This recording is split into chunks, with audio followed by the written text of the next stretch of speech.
morning. This morning, just after 2:30 a.m., our officers responded to Walgreens at 1090 High Street for a report of suspicious circumstances. They were responding to a 911 call from a customer who had observed an individual go over the counter of the pharmacy. The customer called 911 and reported what he had seen. He also alerted the clerk at the front of the store. The clerk at the front of the store went back to the pharmacy, tried to make contact with the pharmacist. She was able to make voice contact with the pharmacist, but based on the response that she received, she thought something was suspicious, and she too called 911. Our officers were en route at that time. They arrived in approximately 1 minute. There were two officers who initially entered the store, made their way back to the pharmacy and into the pharmacy area. When they entered the pharmacy, it is a confined and close quarter area. When they entered the pharmacy, they discovered a lone armed suspect holding the pharmacist hostage with a knife to her throat. The suspect failed to comply with the officer's commands and was shot and fatally wounded by the first officer. The two officers who responded, first is a 9-year veteran. He's 33 years of age. The second officer, she's a 1-year veteran, 23 years of age. Both officers have been placed on administrative leave as per our departmental policy. We are in a process of following up on the interviewing of witnesses, collecting of physical evidence, and working through this investigation. I can assure you that this will be a full, fair, impartial, and transparent investigation. The suspect has not yet been identified. He is believed to be a male black in his 20s.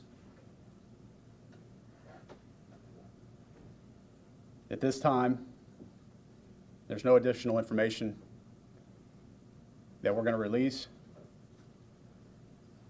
As we work through this investigation and more information becomes available, I plan to hold another news conference later today where we'll release additional details and information. I've been in contact with the Butler County Prosecutor, Mike Mosier, and Lisa Mannix, the Butler County Coroner. At this time, we'll take a few questions. Can you tell us which officer was the one who fired the shots? Was it the 9-year vet or the 1-year vet? Yes, it was the senior officer, 33 years of age, 9-year veteran. Describe again the chain of events. You said that at the time the shots were fired, the suspect was holding the pharmacist hostage with a knife to her throat? So what the officers discovered when they entered that pharmacy area was the suspect armed with a knife, holding the pharmacist hostage, holding a knife to her throat. There was a brief confrontation there, and in that confrontation is when the shots were fired. The suspect was fatally wounded. So did he still have the pharmacist with him? Well, that's exactly what we're piecing together right now, and that's what we expect the investigation to determine is exactly, in those brief moments, exactly what happened. There is video of the incident, store video that is available, and the investigators are reviewing that now and working to piece that together as well. How's the pharmacist? Shook up. So as you can imagine, a very traumatic experience for her and the officers as well. Was she injured at all? No. Physically? No, physically she was not injured, and neither of the officers suffered any physical injuries. This location, this Walgreens, correct? Is this a problem spot for you guys? Have you had any issues there before with armed robberies? No, it's your typical Walgreens. Nothing out of the ordinary there, other than what happened this morning, 2:30. So, As you work through some of your evidence, you said there's video and other things. Can you tell us at this point what will be released publicly? this morning, before you leave, what we'll make available is the 911 calls, and the radio traffic. We are working to get that reduced to media that you can take with you here this morning. There'll be a report that'll be available here later this morning that is being produced now. And aside from that, I don't expect any other information to be released until the follow-up news conference, which, again, could be later this afternoon or evening or early tomorrow morning, just based on how the investigation progresses. You said the suspect didn't comply with the officer's demands to obviously let her go. Did he communicate to them anything, any sort of motive or anything that he wanted at that time? I don't want to go into those details. I can tell you it was a very brief confrontation.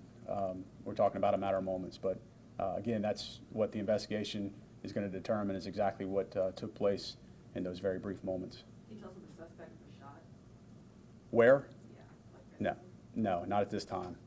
I don't have that information, and we're waiting for the coroner's office to assist in that, and we'll wait until we hear from them. Is the autopsy being performed today? I've talked to the coroner, and Ms. Mannix is expecting to conduct the autopsy at some point today, but I don't know exactly when. Is that where we will find out the name of the suspect, or will that come from you, sir? It just depends on when we're able to identify this individual. So as of yet, we haven't been able to identify him, and it just depends on how long it takes us to make that identification. No idea at all on him? I don't know. Chief, are you looking, there are several down at Cincinnati, similar circumstances, they jumped the counter at a pharmacy. Are you looking to see whether they're related to the ones down there? Yes, I'm aware that there have been other armed robberies at pharmacies in the region, and we are looking into the possibility that this could be connected. Okay, thank you all.